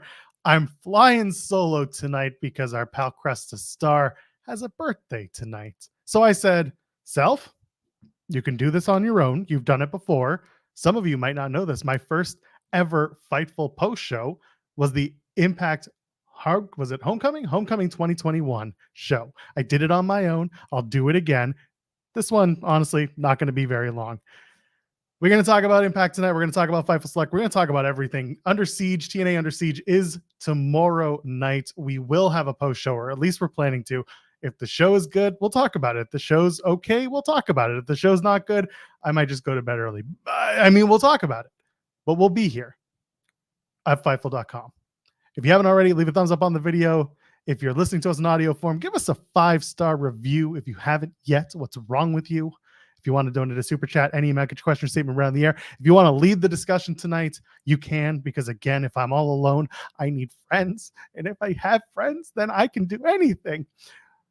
But AJ Francis has a ton of friends. We jump right into TNA Impact for tonight. He's in the VIP box with the rest of First Class. Rich Swann is there. Bun B is there. The whole group is there, and they're having a ball. He says Joe Hendry has a special apology, so we're going to sit up in this box and enjoy TNA Impact until he does his apology. And there's a lot to talk about with that, and it was a lot of fun, but we'll get there. And then he says, I challenge any fan to come on up here, and then get tossed out by security. I thought that was pretty cute. We open the show with Mustafa Ali versus Chris Bay. That's our in-ring first match. Ali, always good. Ali is always solid. Chris Bay is always good, and it's a hometown match for him, so he's got what to do and what to prove, so I love it. This match, honestly, it was more Chris Bay than Mustafa Ali. It felt like Ali just told Chris Bay, hey, go ahead, do whatever. Let's just have, a great match that makes you look good. And that's what they did. Chris Bay going coast to coast with the elbow drop while Ali is in the tree of woe. Love it. There's a really good amount of action here from Chris Bay. It's just solid. It's just good stuff. Chris Bay is wearing his ECW tights from the Philly tapings. Love that they're still doing that because I like the ABC ECW style logo. It looks good. I enjoy it. Chris Bay gets to hit a vertebreaker, which is something you don't see very often in wrestling these days. But he goes out there, hits a vertebreaker on Ali. It looks good. It looks safe, which is most important in today's wrestling. But all in all, it doesn't matter because Mustafa Ali gets the victory. Security distracts the ref. They hit Chris Bay with the flagpole. Ali gets his 450, gets the win. But the rest of the match was all Bay all the time. It's a very babyface match for him. And you've got Ace Austin next to Chris Bay for the match. So, you got a number 1 contendership match for that X Division Championship coming up later in the night. It was going to be Ace Austin. It was going to be sorry, I just had a brain fart. Trey Miguel. And we'll get to that in a few minutes. But it was nice to see Austin with Bay taking on the X Division Championship in a non-title match. Really enjoyed that. Alisha Edwards takes on Dani Luna. Alisha Edwards and Masha Slamovich are going to be partnering up to take on Spitfire. That's Dani Luna and Jody Threat, favorite of mine, because of course Jody Threat is Torontonian, and so am I. So I always love me some Jody Threat. Lars Fredrickson of Rancid is on commentary. He guessed on that because he was at Rebellion and we're still in Vegas for the tapings.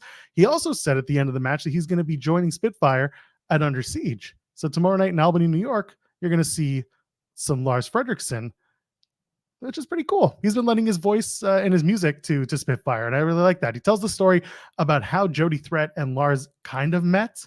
And the story is that Rancid's playing in Toronto in 2003, and I found out it was at the Cool House. It's a venue that doesn't exist anymore, but it was a cool venue. And Jody Threat got into a fight with security, and then all of a sudden Lars found her, outside the venue drinking a 40 afterwards, and that was the start of the story. I'm gonna ask Jody about this. I am going to ask Jody Threat about this story. Gotta get more intel because I know there's more to the story. If she's fighting bouncers, something started there. Something or someone started there. Either way, you got Masha and Jody just scrapping outside while Lish and Dani Luna are doing their thing. Lish takes out Jody Threat on the outside, and then Masha gets into the ring, hits a snowplow on Dani Luna. Lish goes back in. 1, 2, 3. That's the match. Lars sounds pissed, but at the same time, there's a part of me, believe it or not, that thinks, is Lars Fredrickson going to join the system? I don't think they're going to swerve, but I think maybe Lars will play a role in the match tomorrow night between Spitfire and Lish and Masha. Masha Lisha, as I've started calling them. Not Wrestle-licious, Masha Lisha. If you'll let me take a drink for a second. We'll continue. Who knows how long the show's going to be? It'll go as long as you want it to. But we got a super chat from Johnny. You can send any super chat, by the way. We can get your question statement right on the air saying, I don't mind Masha and Alisha, Masha Alisha as I call them, because they've explained it for weeks. They're not friends. They're just using each other. And when Killer Kelly comes back from hiatus, maybe run an angle with the three. I agree with that. And we talked about it last week, myself and Cresta Star, the idea here being that this is just an allegiance based on convenience. And they've used that so much in the story, which is great. I want to see Masha and Alisha possibly win those tag titles, Killer Kelly come back and be like, what the heck is this? And Masha saying, you weren't here. I'm still a dominant force. So what does it matter? And Kelly saying, okay, I want my title back. And maybe the three of them have a little bit of something amongst each other. Maybe they turn on Alisha. Maybe Masha and Alisha turn on Killer Kelly. Either way, that's a poor phrasing on my part, but you got what I'm trying to say. I want to see these three run some sort of angle, because if there's one thing that the Knockouts divisions thrive on, it's title-less stories. And I want to see that. So we'll see what goes on. Speaking of title-less stories, Sami Callihan's back in TNA and he starts DMTV, Death Machine TV. He basically just says he's coming back to TNA to right the wrongs of the past. I don't know who's first on that list, because when he came back, he got involved in the Knockouts title match, and the people who are involved in that story are going to be in a mixed tag tomorrow night at Under Siege. So I'm curious to see who Sammy's going to go after. Maybe he'll go after Alan Angels first. Why not? I don't know who else he could go after. Maybe Chad, you have an idea of who it could be. But either way, quick, painless. Sammy's just back. And I don't know if that's good or bad for TNA. I know that Sammy's been around TNA for a long time, has a lot of friends in TNA, but he's there, and he's going to be a part of the program for now. Hammerstone defeats Cody Deaner in a Sin City street fight. I interviewed Cody Deaner, I think it was beginning of 2023. We were at a Greektown wrestling show in Toronto. Deaner was telling me a bit about his story in wrestling. And he tells a story about how he used to come out, long-haired kid dancing and coming out to the song Pour Some Sugar on Me by Def Leppard. The song Pour Some Sugar on Me. He would come out and he would literally pour sugar on him when he got to the chorus. That's what I want out of this Cody Deaner. I want Deaner. He's this close. He's this close to doing it again. But we're going to see what they do. He comes out. and basically says, man of the people, so on and so forth. And then he says, let's up the ante a little bit. Hammerstone takes the mic, says, Diener's pathetic. He's starting to pander to the audience, and that's his gimmick, and it's stupid. Hammerstone challenges Diener to an arm wrestling match. And Diener counters and says, how about a Sin City street fight? And of course, that gets the crowd going. And I'll tell you this, as much fun as I'm sure the live crowd had for this, it went very long. And I don't think it needed to go as long as it did. It was a very 50-50 match in something that should have been just Hammerstone demolishing Diener quicker. Diener got a little bit of, of offense, and he was fine, but there's nothing for Diener right now compared to Hammerstone. This is something that myself and Jeremy Lambert continued to talk about on our Fightful Overbooked show In the Weeds, where we're talking about squash matches and how squash matches aren't a bad thing if you, and TNA does this by, they do it sometimes, but you can get someone like Diener to lose in 5 minutes and just let it go. And especially because this is kind of teasing Diener and Jake something possibly reuniting. I don't think the match needed to go as long as it did.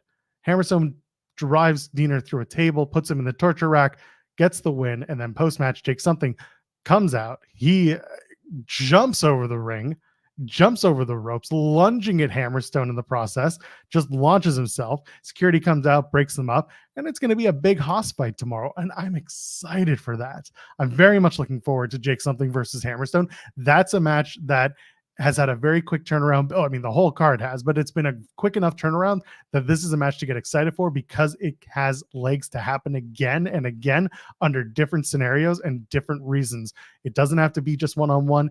It could be for a title somewhere down the line. Don't know which one, but either way, these two men have a lot to prove, and this match could be the show stealer for Under Siege. I'm looking forward to that one. They're doing, I was saying it's a people's Diener, and that's fine. It'll get him over. He does stuff like this on the indies. It's a crowd pleasing gimmick. It's fun. It's just the match itself didn't need to be as long as it was. It felt like they were kind of killing time trying to fill the program. Ricardo sends a super chat saying, glad you're back, Joel. Here's some money. Well, thank you. I appreciate your money as always. And I appreciate you hanging out with us on a Thursday night, post TNA, post ROH. Hopefully Kate and SB3 did a good job, even though it seems like they were fighting at the end. You can go back and listen to that if you really want. We'll get to the other super chat in a few minutes. Looking forward to Under Siege, and we'll talk about the card in a little bit. But Nick Nemeth will not be taking part in Under Siege because last week he got taken out by the system to end the show. Nemeth is working I think he's working the New Japan show that SB3 was mentioning during the crossover.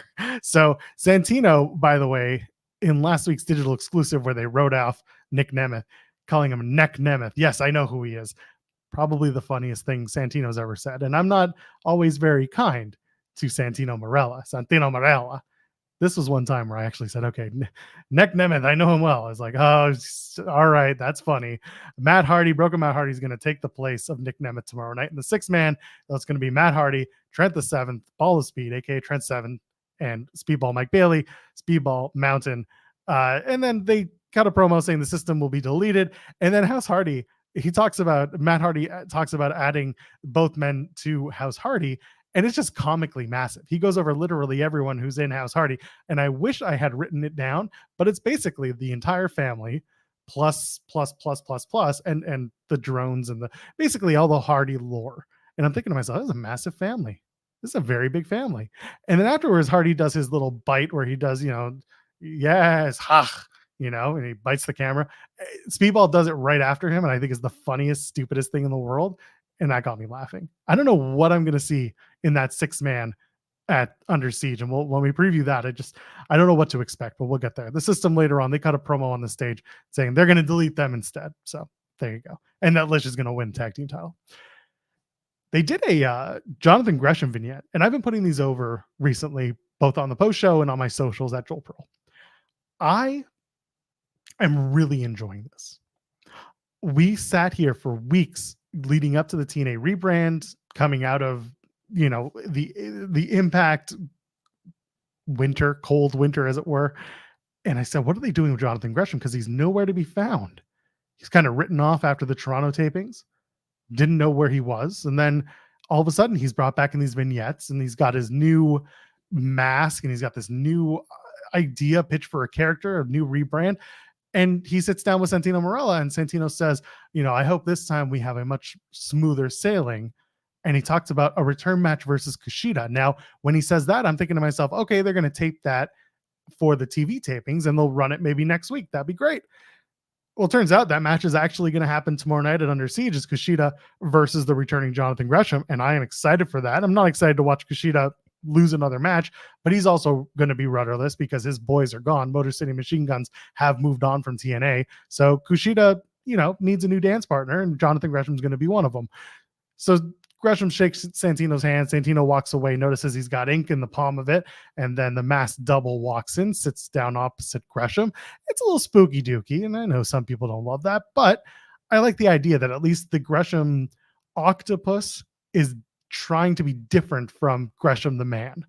And I hope that there's something will make him snap and become the octopus versus like he's just a good wrestler who can tie you up. I like that he's adding a little bit more to the character, and I look forward to seeing his presentation like actually happening in the ring on Friday at Under Siege. We'll see how that looks. Tell you what looked real good. Joe Hendry. So Joe Hendry comes out, and I had been told that this was hilarious when they taped it. And it did not disappoint. In fact, it's the thumbnail for the show. I haven't uploaded it yet, but I'll tell you now. It is the thumbnail. Hendry comes out and he says, how do we get here? I feel bad, blah, blah, blah. And he starts playing the hits in this feud. And you've got First Classer up in that box that are opposite Hendry watching him. And he starts playing the songs that set up this feud between First Class and Joe Hendry. And Dahl is getting just progressively angrier, and it looks so good. His reactions are so perfect, and he's got the sunglasses on. He's just hiding. It's like, he's so angry. And then Hendry does it. I start hearing the riff for Creed's Can You Take Me Higher? And I'm just like, no, he didn't. And then he absolutely launches into it, and the chorus is, can you please get fired? Can we kick you out the door? I was cackling. I don't do that a lot in wrestling, but this was funny. Played it well. That's one thing I talk about this on other shows. If there's one thing wrestling does really poorly, it's mixing music. But if it's just a guy in a ring with an acoustic guitar, you're just mixing the levels for volume of the guitar and volume of the voice. They did a good job of this. It didn't get mixed up at all. It was mixed very well, simple, effective, hilarious. I love that Joe Hendry right now is on a tear when it comes to Spotify and Apple Music. He's got his I Believe in Joe Hendry song out there, tearing up the chart in its own little way. If you can, go, give him more listens on that song. It's really good. And it's his theme. Well, you're going to sit there and believe in Joe Hendry because that's what you do. And I really hope that we do pay this off in a one-on-one match for Dalla and Hendry. I don't know when. It could be a Slammiversary match, but it was so bloody funny. And Dex sent a super chat saying, Joe Hendry cooked this poor man with Creed, and AJ is really growing on me. His reactions were perfect. Yes. I don't understand why Dalla gets the hate he does now, because he continues to not only show so much love and professionalism for wrestling time and again and show that he's really good at this, but like he's so entertaining when he does it. He's not afraid to take the piss and just enjoy the story. He likes looking like a dumb heel sometimes. And he has the reactions down. He has the facials down. And people just want to say, oh, you did that flip thing. Well, if you don't remember, that flip thing ended up being something that saved his life, because he would later on find out that he was having ridiculous blood sugar issues. And he could have been he was pre-diabetic or whatever it was. He got diagnosed because he screwed up a dive. And to make a long story short, the dude has been nothing but good for pro wrestling, nothing but good for humanity. He does good. And I appreciate that. He's fantastic. He really is. And I'm hoping sooner than later that we get to have a chat. Maybe Jeremy Lambert's going to have a rap battle with him. We're still trying to do that, but he's a good dude. You can find the story I'm talking about. It's on Fightful. He's talked about it openly. It was his tweet about it, because he was like, you know what? I'm sick of people trying to dunk on me for this shit. This is what happened. Like I understood the hate at first because he wasn't presented as well as he could have been on WWE TV. But now the work that he's been doing in the last 4 to 6 months, man, you got to change your tune. And if you're still riding the what's this guy doing? He's doing a lot, and you're just not paying attention. And he's worth paying attention to. And Joe Hendry being the foil to Dala works so well because they are both entertaining people in their own way. And the person I'm waiting to break out from this is Rich Swann, because he's not typically a heel. He's not typically a bad guy. This is an opportunity for Rich Swann to be totally different in presentation. That's going to be great. I'm looking forward to that. Ricardo says Dala is awesome. The Fed effed up with him. You know what? I agree. I agree. Is there another chance down the line? I think so. But right now, I think Dala is doing the best work of his career. And he keeps getting better. I'm not going to tell you he's the best wrestler in the world. That's not what he's going to tell you either. But he's going to go out there and he's going to entertain every time. And I can only respect that. Whether he's sitting in a box emoting or if he's hitting someone with a box of Cheez-Its. The shit's good. And I appreciate it. I also appreciate the match between Ace Austin and Trey Miguel, because if you want to talk about two guys that go out there and entertain the hell out of you with their moves, it's those two guys. Winner of this gets the X Division Championship match against Mustafa Ali tomorrow night. Ace Austin gets the win. Trey Miguel kept yelling to the crowd about having tore his knee up. I don't know how true that is. He just went ahead and did it. It's one of those matches where I'm going to tell you this, and the knockout style match. If you're going to watch two matches from tonight's show, those are the two you should go out of your way to watch. Ace Austin does get the win with the fold. The win felt, sorry to say, the pun, inevitable, because they played off this whole thing was the ballots from last week. Trey Miguel had stuffed the ballot box. Ace Austin was the runner-up, but he was the legitimate runner-up. So it made sense to give him a little something to go in, have a competitive match against Trey Miguel. These two guys are tentpoles. These two teams with the ABC, the Ace of Base, and the Rascals. These are the tentpoles right now of TNA in their tag division. And you can have them go out there and have banger singles matches. Those are the types of guys you want on your roster as much as you can, because otherwise, what are you doing? These are guys who can come out and have not just great matches, tell good stories, but then team up and have really, really good tag team matches. You can't mess with these guys. There's a lot of growth too, because they're still young. They're still getting it going and still going hard. Ace Austin is a guy that myself and anyone who reviews a match with Ace Austin says he's primed for a singles run. Chris Bay as well. Trey Miguel as well. He's been X Division champion. Zachary Wentz is another guy who's on the up. And shout out to Wes Lee, who just came back, by the way, another Rascal, came back to WWE on NXT this past week after an injury that many thought was going to be a retiring angle, or a retiring injury, I should say, but he's back. Rascals on top, man, and ABC's doing well too. But Ace Austin, he's going to face Mustafa Ali for the X Division Championship tomorrow night. Knockouts title in the main event. Jordynne Grace defeats Miyu Yamashita, but not before Ash. Gonna take a drink. By Elegance is introduced in her own box.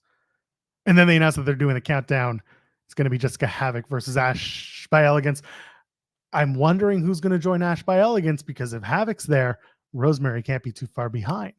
So I'm wondering if maybe Ash by Elegance gets a friend and possibly goes for the tag titles somewhere down the line. I wouldn't hate that, because I think a lot of us, when Ash came in, were fretting a little bit about her being pushed right to the Knockouts World Championship. But it feels like maybe they're not doing that. It feels like there's a slow burn with Ash, and that's good, because she's getting progressively better in a TNA ring with the talent that they have. So why not do the Havoc match and then possibly run this into a tag team? Maybe Ash gets the win over Havoc, and that's because someone comes in and stands by her side. I wouldn't hate that at all. Dex, going back to the last match we were talking about, saying, I came to Impact in June 2020. Ace and Trey were being called the future then. When is their time? This is a good question, because it has been almost 4 years now since all that started. Their time has literally been for the last few years. And that's what's frustrating about everything we're talking about. Every time that we think they're going to be main event stars, someone else comes in and ends up kind of performing above them. And it's not a call that we make, obviously, we're fans, but there has been the call for a long time for Ace and Trey and Wentz and Bay to have those standout moments. I want to see Bay have a standout X Division championship run. I want to see Ace Austin go after the world championship. Problem is, the people holding the world championship right now, speaking Moose specifically, and if it had been Nick Nemeth too, they're bigger, much bigger than Ace Austin. If Josh Alexander gets it back, or Steve Macklin, any of those like TNA guys, you know what I'm talking about? That's when I want someone like Ace to really step up and go after a TNA championship. You got to make it believable, and Moose makes it hard to make it believable because he's so big and he's so quote unquote main event style. So I'm wondering when their time is. Chris Bay for the world title. There's room there. I want to see Bay have a standout singles title first in the X division is where I want to see him right now. Cause that style just screams X division for me. And also like Ace Austin's Quadzilla. He's really massive quads. Come on. You give massive quads get a title, right? Is that other than Quadzilla, they get a world title? Anyway, not important. Going back to the match, Grace wins with the Juggernaut Driver. This match, again, go out of your way to see it. It's one of those matches where you know that Miyu Yamashita is going to come out. It's going to be a fantastic match. Once they made it a Knockouts title match, it was obvious that Jordynne was going to win, but it's less about who wins the match at that point and more about the competitive nature of this contest. Very back and forth, very good stuff. There's not much I can add in terms of the story element to it because everything that was storyline driven happened afterwards. So I'm just going to put it like this. Post-match, Khan and Steph Delander attack. PCO comes, makes the save. They do the lights on, lights off. They do another horny tease between Steph Delander and PCO. And then, of course, Grace gets rid of her and she's standing tall to end the night. I'm going to be honest. I don't care much about this tag match. I don't care much about the Knockouts title right now because it seems to just be in limbo. They don't have a TNA, or not original, but a TNA star, a homegrown feeling star to come in and challenge Jordynne Grace, who is a homegrown TNA talent herself. The last person was Giselle Shaw, and she's primed to come back soon. Talking about Ash by Elegance, by the way, there's someone who can easily team with Ash, but I think Giselle's on her way to a babyface run. Regardless, with Jordynne Grace, someone needs to step up to her who feels formidable. I don't know who that is. And TNA has done a good job of having multiple women on the show, but there are a lot of newer faces that are not there yet because Jordynne Grace is in a different level compared to a lot of the talent that are currently on the roster. I want to see Dani Luna step up. I want to see Jordynne Grace step up again. But they got to make it more believable if they're going to have title matches and not just, someone won Ultimate X or someone won an 8-4-1 match. I want to see someone come in and be as dominant as Jordynne Grace has been to call their shot or get their opportunity for the Knockouts World Championship. But we're not there yet. There's nobody there who has made it happen. The match with Miyu Yamashita was really good. Again, solid match. Great seeing Miyu back. She was in the multiverse of matches back in 2023 or 2022. And again, she was going for a shot for the Knockouts World Championship. She didn't win there, but she looked better this time than she did then, and she looked great then. Jordynne Grace still gets the win. And now we're running into Under Siege tomorrow night. Myself, Cresta Star, we will be live if, all goes as planned. We'll be here on Fightful.com talking about the show. Let's just run down the card real quick. On the countdown, they're doing FBI versus Who Knows. I think it's going to be the Rascals at this point. Bring back Myron Reed. You've got Trey and Wentz. They're not doing much. So why not run FBI versus the Rascals? Or maybe it's going to be someone random. Maybe it's going to be Rhino and two new friends. Easy as that. I don't think they've announced the actual opponents. Unless they have, at which point someone in the chat's going to tell me. I'm waiting for Kylan King to come back, by the way. Speaking of Kylan King, I saw in the chat someone mentioned her. The ACL injury sucked. She was on the ascent. She was someone who was absolutely on the ascent. And when she does come back, I think there's room to make her a standout member of the Knockouts division. Ash by Elegance takes on Jessica Havoc. Feels to me like this is going to be a win by Ash. Someone's going to help her. Havoc and Rosemary are going to get involved and start a bit of a tag team program between them. They announced tonight Jonathan Gresham versus Kushida. If Kushida wins this, I will be shocked. Very much shocked. Feels like Gresham's going to come out and have a banger of a time. What's next? Jordynne Grace and PCO take on Steph DeLander and Khan. I said this on a couple of shows ago. It felt like this was supposed to be Matt Cardona and Steph DeLander versus Jordynne Grace and PCO, which would have been fine. They brought Khan back. They had just kind of finished with PCO.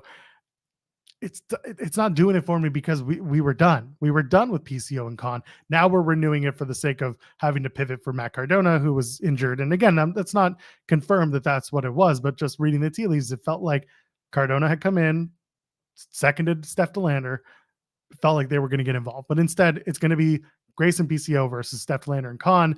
Not very happy that one of the bigger titles in TNA are not being defended. There's only 2 titles on the line, unless Laredo Kid's going to defend, at which point, sure, that's 3. Grace and PCO should just win this, but I wouldn't be surprised if Steph pins Jordynne Grace in some sort of tomfoolery, and Steph DeLander versus Jordynne Grace is at against all odds in Chicago. Wouldn't be surprised to see that. Eric Young and Josh Alexander take on the team of Frankie Kazarian and Steve Macklin. This is a very simple story that's going to lead to a very good tag team match. These 4 guys are fantastic in the ring. These 4 guys have so much that they like to prove when they go out there. They don't need to prove it. They just like to prove that they can all go out and have these like show-stealing matches. And on a match where you've got a couple of really potential fire matches, this is going to be, I think, one of those sleeper matches. I expect Macklin and Kazarian to get the victory. Macklin pinning Eric Young would kind of make sense because it's time to start rebuilding Macklin, especially after he announced that he's re-signed with the company. Josh Alexander's on the ascent, so he doesn't need to, have that pin on him, but he can take the L in the form of a tag match where he's not actually the one being pinned. That's going to be a good tag match. Hammerstone and Jake something. I'm taking a swig of this because it's going to be good. I mentioned it earlier. These 2 dudes can very likely have not just a solid, fun match, but a match that you can revisit down the line. And if you do that, you have 2 surefire main eventers in your midst. And they've been trying to do it with Jake something, and they know what they have in Hammerstone. This is a jockeying for position type of match. And both men can win and lose simultaneously. In other words, one man can lose the match, but they will win for having had a strong match with the other. And you can revisit that match later for a title or in some sort of